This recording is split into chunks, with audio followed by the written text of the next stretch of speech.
The Cask of Amontillado. Edgar Allan Poe.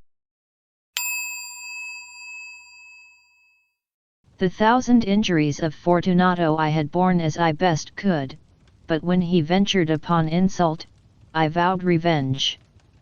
You, who so well know the nature of my soul, will not suppose, however, that I gave utterance to a threat. At length I would be avenged. This was a point definitely settled, but the very definitiveness with which it was resolved, precluded the idea of risk. I must not only punish, but punish with impunity. A wrong is unredressed when retribution overtakes its redresser.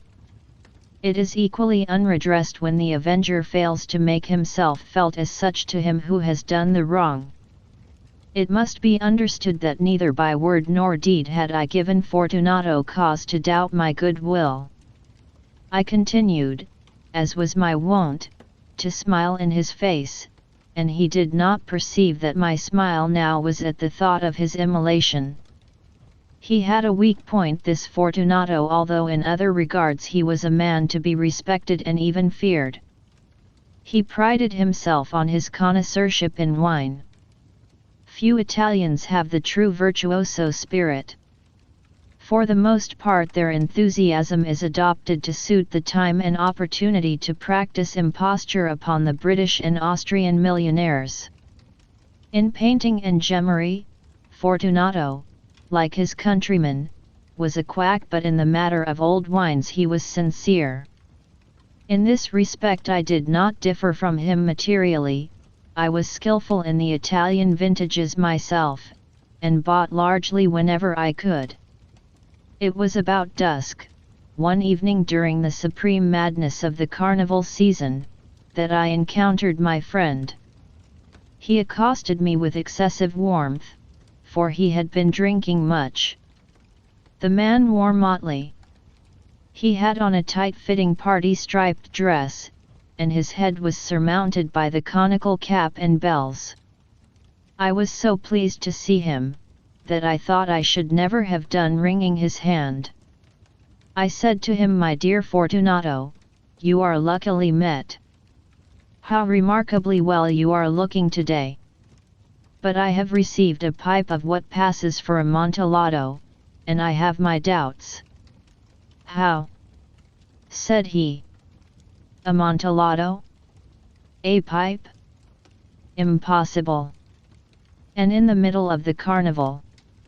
"I have my doubts," I replied, "and I was silly enough to pay the full Amontillado price without consulting you in the matter. You were not to be found, and I was fearful of losing a bargain. Amontillado. I have my doubts. Amontillado. And I must satisfy them. Amontillado. As you are engaged, I am on my way to Lucchesi. If anyone has a critical turn, it is he. He will tell me. Lucchesi cannot tell Amontillado from sherry. And yet some fools will have it that his taste is a match for your own. Come, let us go."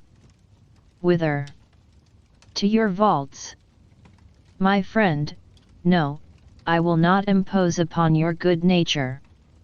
I perceive you have an engagement." "Lucchesi. I have no engagement, come." "My friend, no. It is not the engagement, but the severe cold with which I perceive you are afflicted. The vaults are insufferably damp. They are encrusted with nitre. Let us go, nevertheless. The cold is merely nothing. Amontillado. You have been imposed upon. And as for Lucchesi, he cannot distinguish sherry from Amontillado." Thus speaking, Fortunato possessed himself of my arm. Putting on a mask of black silk, and drawing a rock layer closely about my person, I suffered him to hurry me to my palazzo. There were no attendants at home, they had absconded to make merry in honor of the time. I had told them that I should not return until the morning, and had given them explicit orders not to stir from the house.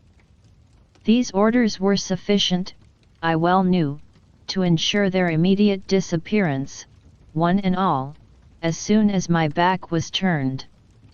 I took from their sconces 2 flambeaux, and giving one to Fortunato, bowed him through several suites of rooms to the archway that led into the vaults.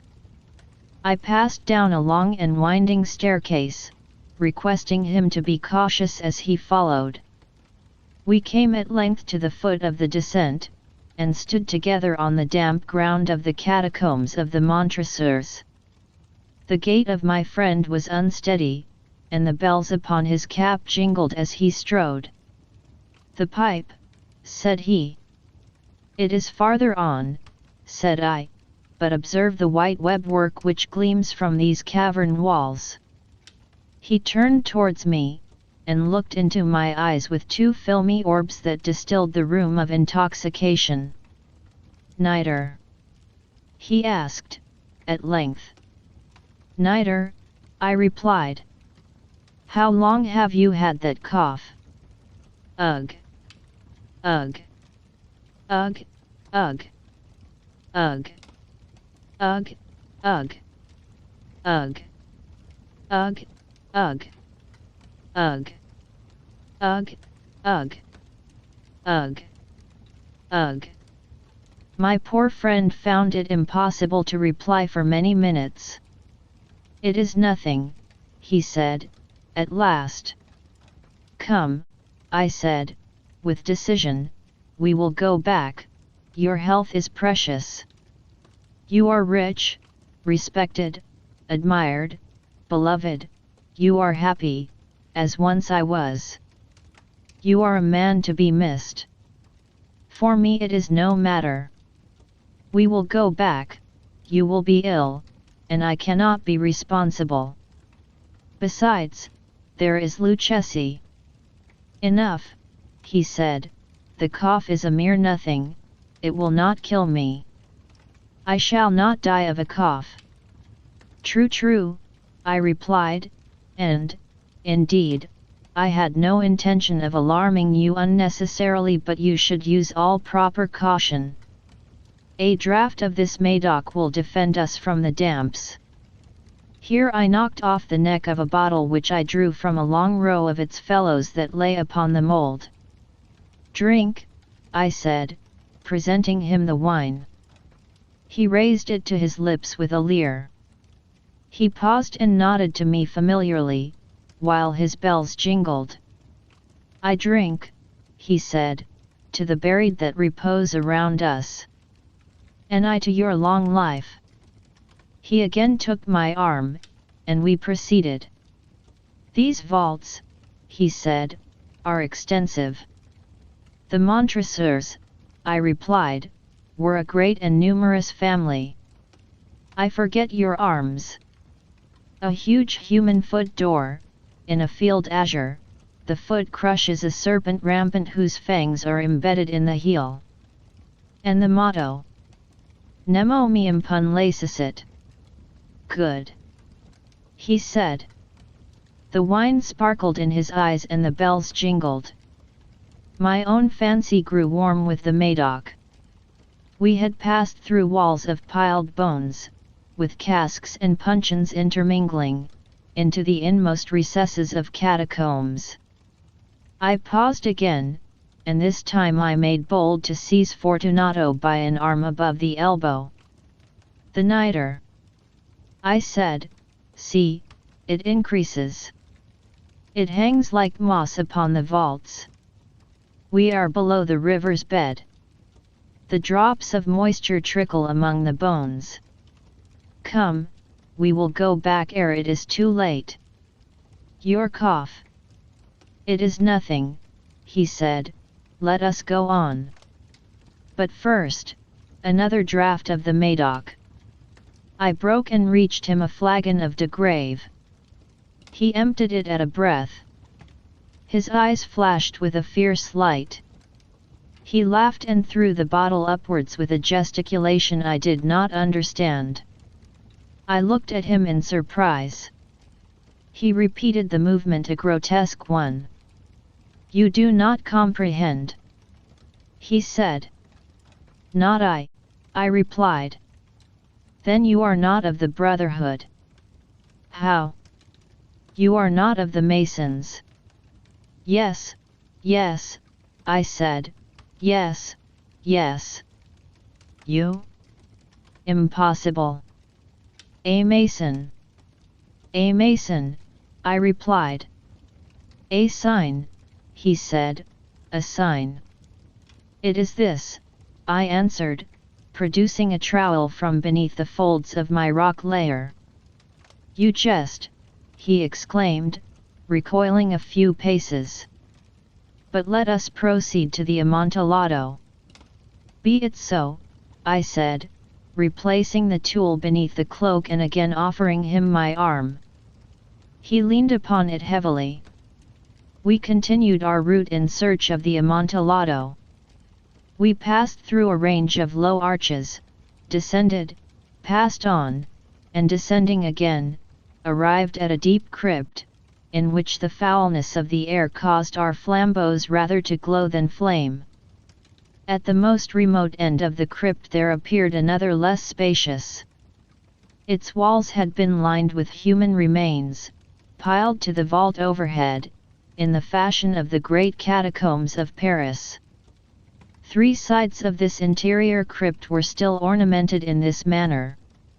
From the 4th side the bones had been thrown down, and lay promiscuously upon the earth, forming at one point a mound of some size. Within the wall thus exposed by the displacing of the bones, we perceived a still interior recess, in depth about 4 feet, in width 3, in height 6 or 7. It seemed to have been constructed for no especial use within itself, but formed merely the interval between 2 of the colossal supports of the roof of the catacombs, and was backed by one of their circumscribing walls of solid granite. It was in vain that Fortunato, uplifting his dull torch, endeavored to pry into the depth of the recess. Its termination the feeble light did not enable us to see. "Proceed," I said, "herein is the Amontillado." As for Lucchesi, "He is an ignoramus," interrupted my friend, as he stepped unsteadily forward, while I followed immediately at his heels. In an instant he had reached the extremity of the niche, and finding his progress arrested by the rock, stood stupidly bewildered. A moment more and I had fettered him to the granite. In its surface were 2 iron staples, distant from each other about 2 feet, horizontally. From one of these depended a short chain, from the other a padlock. Throwing the links about his waist, it was but the work of a few seconds to secure it. He was too much astounded to resist. Withdrawing the key I stepped back from the recess. "Pass your hand," I said, "over the wall, you cannot help feeling the nitre. Indeed, it is very damp. Once more let me implore you to return." "No? Then I must positively leave you. But I must first render you all the little attentions in my power." "The Amontillado!" ejaculated my friend, not yet recovered from his astonishment. "True," I replied, "the Amontillado."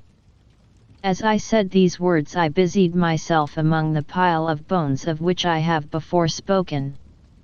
Throwing them aside, I soon uncovered a quantity of building stone and mortar. With these materials and with the aid of my trowel, I began vigorously to wall up the entrance of the niche. I had scarcely laid the first tier of the masonry when I discovered that the intoxication of Fortunato had in a great measure worn off.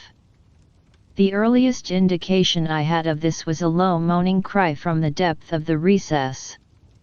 It was not the cry of a drunken man. There was then a long and obstinate silence. I laid the second tier, and the third, and the fourth, and then I heard the furious vibrations of the chain. The noise lasted for several minutes, during which, that I might hearken to it with the more satisfaction, I ceased my labors and sat down upon the bones. When at last the clanking subsided, I resumed the trowel, and finished without interruption the fifth, the sixth, and the seventh tier. The wall was now nearly upon a level with my breast. I again paused, and holding the flambeaux over the mason work, threw a few feeble rays upon the figure within. A succession of loud and shrill screams, bursting suddenly from the throat of the chained form, seemed to thrust me violently back. For a brief moment I hesitated, I trembled. Unsheathing my rapier, I began to grope with it about the recess, but the thought of an instant reassured me. I placed my hand upon the solid fabric of the catacombs, and felt satisfied. I reapproached the wall, I replied to the yells of him who clamored. I re-echoed, I aided, I surpassed them in volume and in strength. I did this, and the clamorer grew still. It was now midnight, and my task was drawing to a close. I had completed the 8th, the 9th, and the 10th tier. I had finished a portion of the last and the 11th, there remained but a single stone to be fitted and plastered in. I struggled with its weight, I placed it partially in its destined position. But now there came from out the niche a low laugh that erected the hairs upon my head. It was succeeded by a sad voice, which I had difficulty in recognizing as that of the noble Fortunato. The voice said, "Ha! Ha! Ha! He! A very good joke indeed, an excellent jest. We shall have many a rich laugh about it at the palazzo. He! Over our wine. He! The Amontillado," I said. He!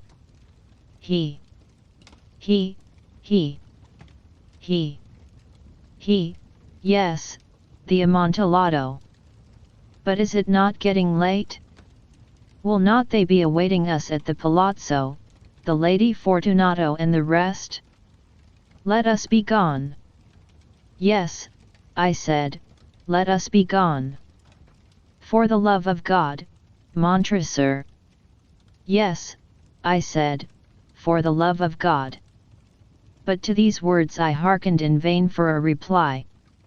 I grew impatient. I called aloud, "Fortunato!" No answer. I called again, "Fortunato!" No answer still. I thrust a torch through the remaining aperture and let it fall within. There came forth in reply only a jingling of the bells. My heart grew sick on account of the dampness of the catacombs. I hastened to make an end of my labor. I forced the last stone into its position, I plastered it up. Against the new masonry I re-erected the old rampart of bones. For the half of a century no mortal has disturbed them. In pace requiescat. For more, don't forget to subscribe to our channel and turn on notifications, like the video and recommend it to your friends, and share your ideas and suggestions in the comments. Hoping for a more just world. Goodbye.